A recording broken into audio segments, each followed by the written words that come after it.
What's up guys, Brodie here. I'm here at Florida Alumni Frojo, and today we're going to go over how to flick huck, okay? And this is kind of a throw that a lot of people struggle with. It's a lot more difficult to figure out how to throw a 70-yard flick than a backhand.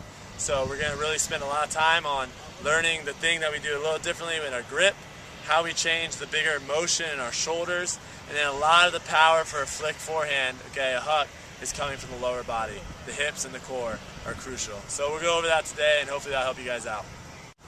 So we're going to start with the same grip as in the forehand video. If you haven't checked it out, check it out before you watch this. We'll put a link right here for you.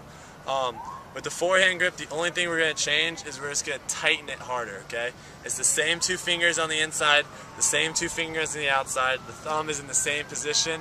I'm just going to squeeze it tighter, okay? And that's going to give me a little more rotation. Alright, so now we're going to talk about the shoulders and the torso, okay? You're going to rotate your shoulders and you're going to rotate your torso together. And before, if you're throwing an underneath pass for a forehand, there's a little bit of a rotation there. All we're going to do is emphasize that and make it a little bigger, okay? Bigger motion. Lower body, we're going to get our right leg active into the throw. Some of you guys might be able to throw really well when you get an up the line pass, okay? If I'm cutting up the line, I catch it and I go to throw a flick, I can throw a lot better than when I'm stationary. Why is that? Because you're moving all your body forward and that's giving you the power. So what I like to do, a drill I like to run, is I'll have my left leg in front of my right leg, okay? And I'll go back and I'll just have my toe up on my right leg. So a lot of my weight's kind of on my front leg right now. And what I'll do is I'll kind of rock back and forth, and then when I'm ready to throw, I'll push off that right leg and go throw all my body weight forward, okay? So I'm back here and I push off my right leg and push all my body weight forward. So the angle of the disc when you release it for a flick huck is very important. A lot of people, this is where they struggle. You want to be able to break your wrist to get the disc almost pointing towards the ground, okay? And when you release it, that's how you want to release it. You want to release the disc pointing towards the ground, okay? This angle of the disc is kind of referred to inside out, or IO in ultimate terminology. So if you ever hear that, that's what they're talking about, getting the disc kind of pointing towards the ground, away from you. All right, and doing this is going to allow the disc to fly through the air, and then it's going to flatten out on its own, okay?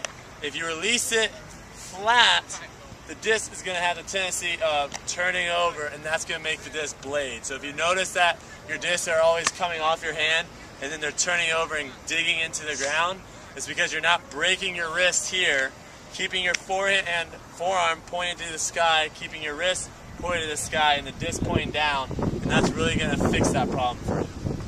Alright, so we're going to have Frojo show us here the difference between an underneath pass and a huck.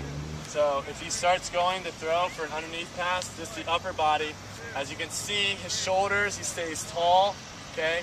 His wrist and forearm are still facing the sky, and he's trying to release the disc as flat as possible, okay? That's very important. Now if he's going to go for a flick huck, what he's going to do is his shoulder here, he's going to drop the shoulder a little bit. That allows him to break his wrist a little more. And so as the disc is coming through, you can see now there's a more vertical spot before, okay?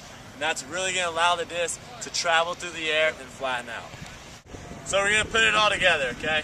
We're going to really drop our shoulder, big shoulder turn, drop our wrist, break our wrist, okay? We're going to start with our right foot back. We're going to turn our torso, turn our shoulders together. As we come through, everything twists together, and then we release with a big snap in the wrist, okay? So we're going to show you a couple here. I'm starting with my right leg back.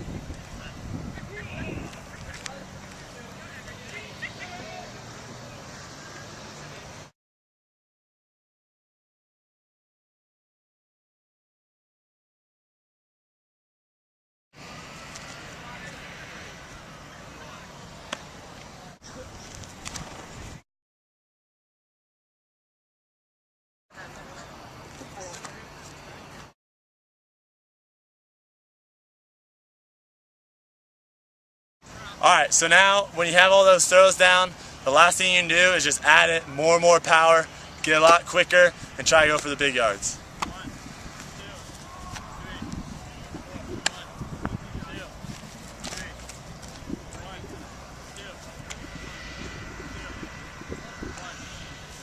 Hopefully that's going to help your forehand hook.